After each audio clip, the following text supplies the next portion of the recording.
Hello and welcome to Delightful, Delicious, Delovely. My name is Christina Elise, and today I am going to be making a fried sage and mushroom cream pasta sauce to be served with the pasta of your choice. I have some olive oil in here. I put about a tablespoon of olive oil in the pan.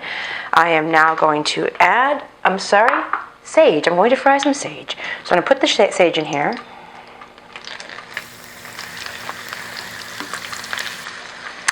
And I'm going to fry it for, a minute or two until it starts to just get a little bit brown, maybe not even brown, just really 2 or 3 minutes in the high heat, so that when I drain it on paper towels, that they will be crispy and crumbly for the top of your sauce. Don't want to burn them though. Be careful you don't burn them. So if one or two of them starts looking like a little burned,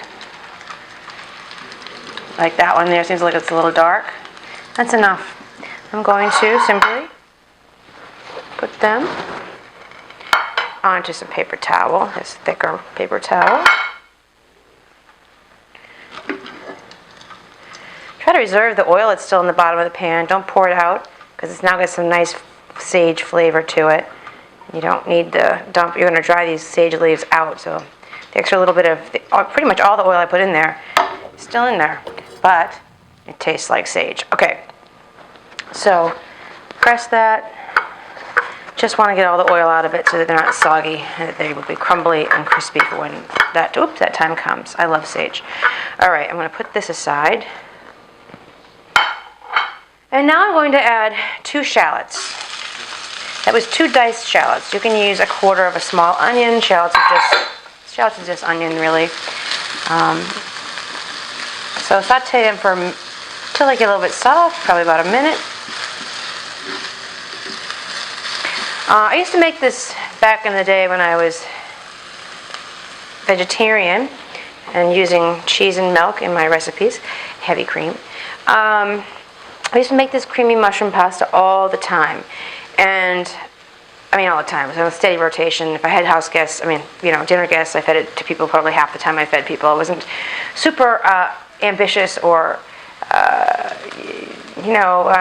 aggressive or ambitious as far as being a cook. I just found some things I did well and stuck to them forever. And this was one of them. And my boyfriend at the time probably had it 50 times. Then we go to my oldest and best friend's house in the world for a party, and they serve a pasta with mushroom cream sauce. All right, to this shallots, I am going to add, that was 3 garlic cloves that I minced. So she was serving a mushroom pasta, pasta with mushroom cream sauce, and my boyfriend at the time tried it. It was like, oh my God, Christine, her mushroom pasta sauce is so delicious. You should really get her recipe. But sad trombone for me, because in fact it was my recipe. She'd asked for it and she loved it. She was simply making my recipe. What was different? Why was she a success where I failed? She added salt. It was back in the 80s when people thought you shouldn't be using salt, and I was trying to avoid salt, which I don't do anymore. I don't eat a lot of salty things, but I think salt is a really important spice. And so the moral of that story was that I needed to add some salt to my motherfucking mushroom cream sauce. All right. Those have been there for about a minute. I'm going to add 1 pound of mushrooms. Any mushrooms will do. These were some wacky mushroom thing I got from the farm fresh to you delivered vegetables I get every couple of weeks. I forget what they were called. I'll look it up and I'll put it up here. But any kind of mushrooms will do. Just regular bullshit, store-bought, button, brownie, white mushrooms will work.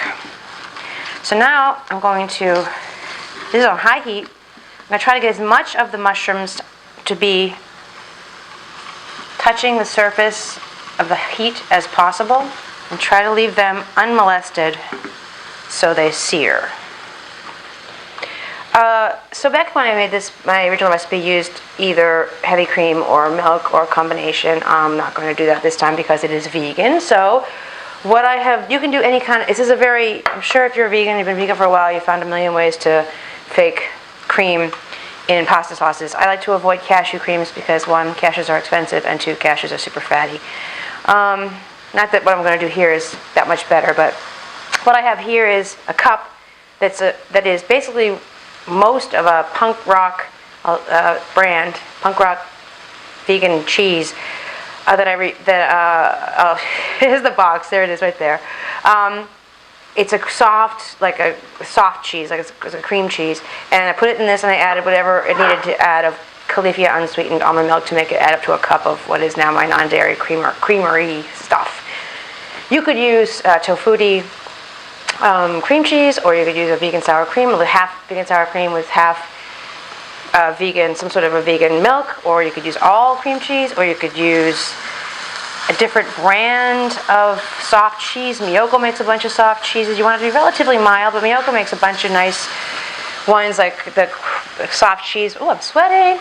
Soft cheese with chives and that kind of thing. So it's not super important which one you use. I'm going to let these sear, and I'll be right back. Okay, these look soft, and they've reduced a lot. Actually, when you make this, I added the garlic prematurely. You hear me say 1,000 times never to leave garlic on heat for more than a minute. That happened here. I would prefer to have added the garlic now and let it just sit there for a minute and then add this dairy. So what I'm going to do now, since I already added garlic, I'm adding my cup of non-dairy dairy.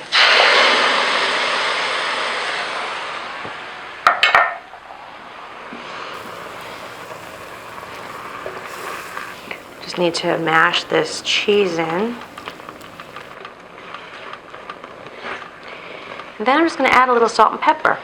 Salt and pepper. Pepper's not here. You're going to have to trust me that I add it. This cheese, this is pretty thick. I think I want to add a little bit more unsweetened almond milk test. Here's my salt, though. Watch me do it. That was about maybe a little bit less than a teaspoon. Oh, and I'm also going to add a 1/4 cup of Go Veggie Vegan Parm. Jink. But I did say I think it needs more dairy. I'm going to get it with liquid. I'll be right back. Okay, I'm back. This is my favorite brand of unsweetened almond milk. I'm just going to add a little bit more to thin this up. This is a matter of taste. You might like it really thick. Ooh-wee. The cheese was creamy and thick. I think this needs even more.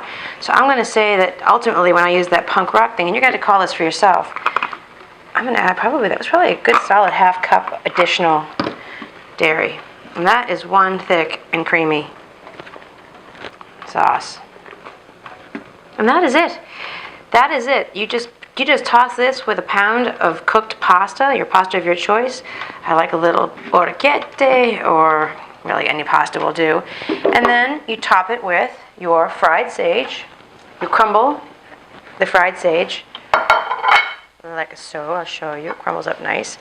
Just take it and crumble it. You can crumble it right into the sauce, or you can crumble it like that so it's all broken up like chopped parsley. You can crumble it on top of each plate as it's plated too. Your call.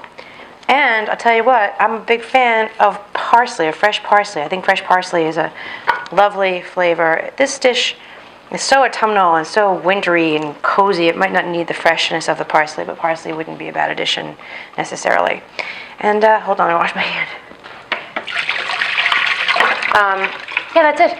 That is my recipe for fried sage and mushroom creamy pasta sauce. And that is it. This is my Instagram and Twitter handles. Please subscribe.